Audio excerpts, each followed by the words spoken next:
بسم اللہ الرحمن الرحیم۔ دلی کا بادشاہ جنگل میں تنہا گھوڑا دوڑا رہا تھا۔ تیز رفتار گھوڑے پر سوار بادشاہ ہرن کے تعاقب میں اپنے ساتھیوں سے بہت دور نکل گیا تھا۔ کئی میل تک گھوڑے نے برق رفتار ہرن کا تعاقب کیا، لیکن آخرکار وہ گھنی جھاڑیوں میں غائب ہو گیا۔ سخت گرمی کا زمانہ تھا، دوپہر کا وقت تھا، گرم ہوا سے جسم جلس رہا تھا، پیاس کی شدت سے ہونٹ خشک ہو رہے تھے اور حلق میں کانٹے چبھ رہے تھے۔ شاہ جہان نے گھوڑا روک کے جسم سے پسینہ پونچھا اور سوچنے لگا کہ پانی کی تلاش میں کدھر جائے۔ گھوڑا بھی گرمی کی شدت سے ہانپ رہا تھا۔ کئی میل چلنے کے بعد کسی بستی کے آثار نظر نہ آئے، البتہ بہت دور جانے کے بعد کچھ جانور چرتے ہوئے نظر آئے اور بانسری کی آواز بھی تیز جھونکوں کے ساتھ محسوس ہوئی۔ بادشاہ نے اسی سمت اپنے گھوڑے کو موڑ دیا۔ چند میل چلنے کے بعد وہ جانوروں کے قریب پہنچے۔ بانسری کی آواز بھی صاف سنائی دے رہی تھی۔ کوئی منچلا بڑی دردناک آواز میں بانسری بجا رہا تھا۔ بادشاہ نے گھوڑا روکا، پھر کچھ فاصلے پر دیکھا کہ ایک نوجوان شکستہ اور میلے کپڑے پہنے ایک درخت کے نیچے بڑی بے نیازی کے ساتھ ریت پر نیم دراز ہے اور دنیا کی ہر فکر سے آزاد بڑی مستی کے ساتھ بانسری بجا رہا تھا۔ بادشاہ دیر تک اسے دیکھتا رہا۔ کیا اس جنگل کا بادشاہ یہی شکستہ حال نوجوان ہے؟ شاہ جہان نے سوچا۔ نوجوان بانسری بجانے میں مگن تھا۔ اس نے سر اٹھا کر ایک نظر دیکھا اور سوچا ہو نہ ہو کوئی شکاری ہوگا، اور پھر سے بانسری بجانے لگ گیا۔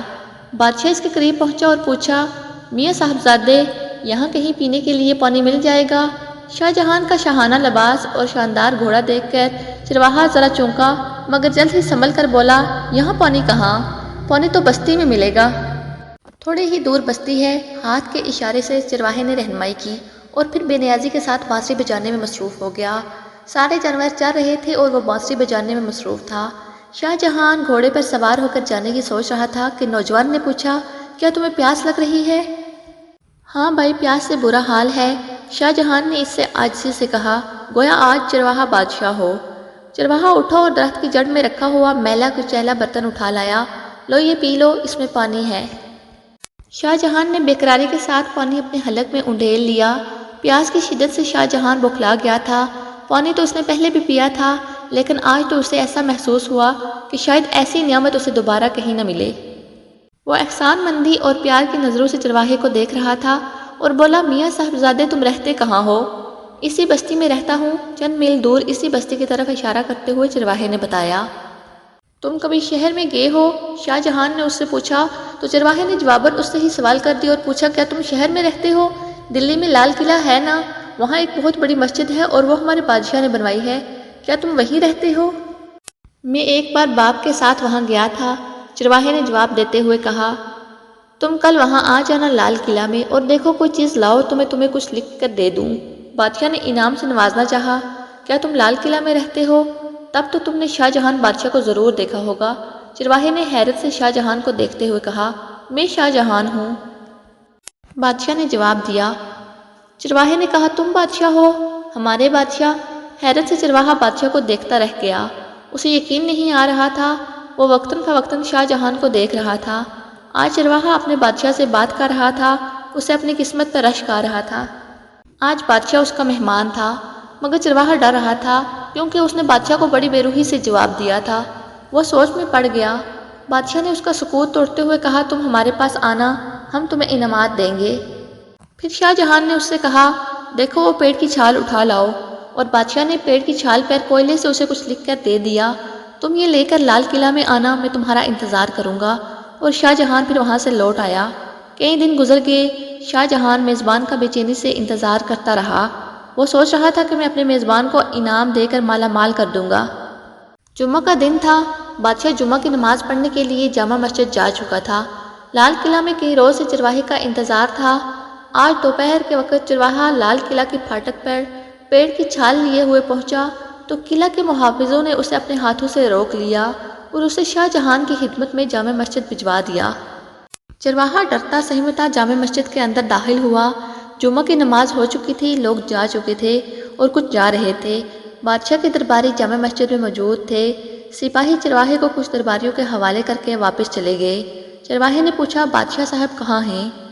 دیکھو وہ محراب کے قریب بیٹھے ہیں، وہی بادشاہ ہیں، درباریوں میں سے ایک شخص نے اس طرف اشارہ کرتے ہوئے بتایا۔ شاہ جہان اس وقت بڑی عاجزی کے ساتھ دعا مانگ رہا تھا نہیں، میں تو شاہ جہان بادشاہ کا پوچھ رہا ہوں، جنہوں نے لال قلعہ بنایا ہے اور جو لال قلعہ میں رہتے ہیں۔ چرواہے نے نہایت سادگی سے اپنی الجھن صاف کرنا چاہی۔ ہاں بھائی، یہی شاہ جہان بادشاہ ہیں۔ درباریوں نے اسے اطمینان دلانے کی کوشش کی۔ وہ کچھ دیر بادشاہ کو دیکھتا رہا۔ اس کی سمجھ میں نہیں آ رہا تھا کہ ایک شخص دونوں ہاتھ پھیلائے گڑ گڑا کر فقیروں کی طرح کیا مانگ رہا ہے اور کیوں مانگ رہا ہے۔ اس سے رہا نہ گیا۔ اس نے پوچھا، یہ بادشاہ کیا مانگ رہے ہیں اور کس سے مانگ رہے ہیں؟ یہ تو بادشاہ ہیں، لال قلعہ والے بادشاہ۔ ہاں، یہ خدا سے مانگ رہے ہیں۔ خدا سے ہر ایک مانگتا ہے، چاہے وہ بادشاہ ہو یا فقیر۔ چرواہا ایک دم خاموش ہو گیا اور پھر یکا یک وہ ایک طرف کو چل دیا۔ درباریوں نے اسے جاتا دیکھ کر روکنا چاہا، لیکن وہ کسی طرح سے نہ رکا۔ لوگوں نے اسے بہت روکا، جانے کی وجہ پوچھی، لیکن اس نے کچھ نہ بتایا اور اپنی راہ کو ہو لیا۔ شاہ جہان دعا سے فارغ ہوئے تو خادم بادشاہ کو لینے دوڑے۔ خادموں نے اسے بتایا کہ چرواہا آیا تھا۔ بادشاہ نے بڑی بے چینی سے پوچھا، وہ کہاں ہے؟ شاہ جہان تو کئی دن سے اپنے میزبان کا بڑی بے قراری سے انتظار کر رہا تھا۔ لوگوں نے بتایا کہ وہ واپس چلا گیا ہے۔ ہم نے اسے بہت روکا، لیکن وہ نہیں رکا۔